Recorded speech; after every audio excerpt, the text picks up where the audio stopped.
Olá pessoal, vou começar essa questão redesenhando os blocos para que a gente possa desenhar melhor as forças que atuam em cada um deles. Então aqui nós temos o bloco A e em cima dele o bloco B. No bloco A nós já temos desenhada a força F que vai empurrar os blocos. No bloco B eu tenho o peso do bloco B, a normal, e uma força delicada. Olha só, a força F ela atua exclusivamente no bloco A. Quem vai empurrar o bloco B para frente é o atrito que existe entre esses blocos. De certa forma, se o bloco vai ser empurrado para frente, é necessário que essa força atue para frente. Esse daqui é o atrito estático entre os blocos. Se ele não quer que o bloco deslize sobre o outro, então o atrito entre eles é estático. Se o bloco A empurra o bloco B para frente, o bloco B reage e empurra o bloco A para trás. Essa força aqui forma par de ação-reação com essa, não é verdade? E além disso, no bloco A, nós teríamos peso e normal que se anulam e, portanto, eu não vou desenhar no bloco. Olha só, gente, quando o exercício pede a força F máxima que pode ser exercida para que um bloco não deslize sobre o outro, nós primeiro temos que calcular a aceleração máxima do bloco B. Veja bem, vamos pensar um pouco sobre o bloco B. A força resultante no bloco B é a força de atrito estático entre os blocos. E força resultante é sempre igual a massa vezes a aceleração. Pensa comigo, como a massa do bloco não muda, para que a aceleração dele fique cada vez maior, será necessário que o atrito estático fique cada vez maior.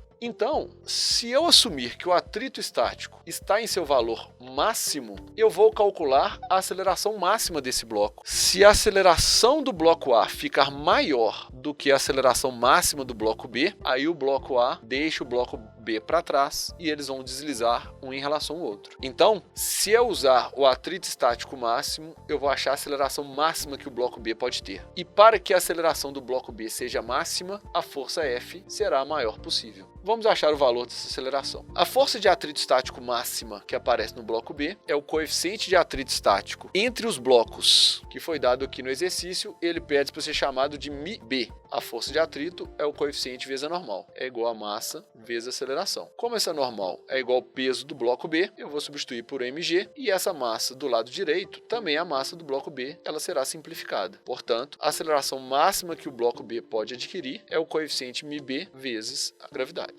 Agora, para nós descobrirmos a força F máxima que atua nos blocos, nós vamos precisar desenhar também a força de atrito cinético que existe entre o bloco A e o chão. Essa força que ainda não tinha sido desenhada. Agora nós vamos aplicar a segunda lei de Newton ao sistema. Como que é isso? Nós vamos supor que os dois blocos estão unidos, já que eles não vão deslizar sobre o outro, formando um único blocão. A massa desse blocão, obviamente, será a soma das massas. E nesse blocão, nós só temos 4 forças. Se os blocos estão unidos, as únicas forças que existem neles serão a força F para frente, o atrito cinético que está para trás, e normal e peso que se anulam. Então, quando eu aplicar a segunda lei de Newton no sistema, nós teremos o seguinte. Qual é a força resultante no sistema? É a força F menos a força de atrito cinético. É igual a massa do sistema, que é ma mais mb, vezes a aceleração do sistema. Só que, para que a força A seja máxima, eu vou usar a aceleração máxima do sistema, que é a aceleração máxima que o bloco B pode ter. Então agora é só a gente terminar. A força de atrito cinético é o atrito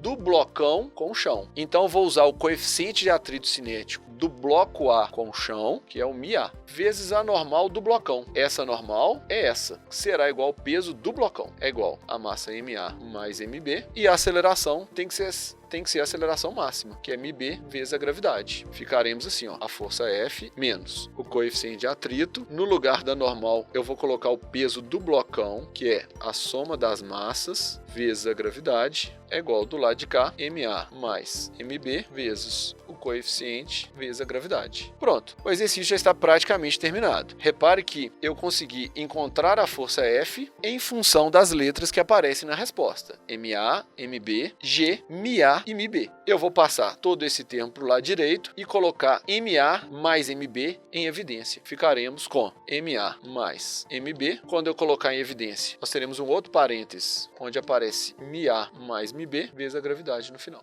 Portanto, o nosso gabarito é a letra A.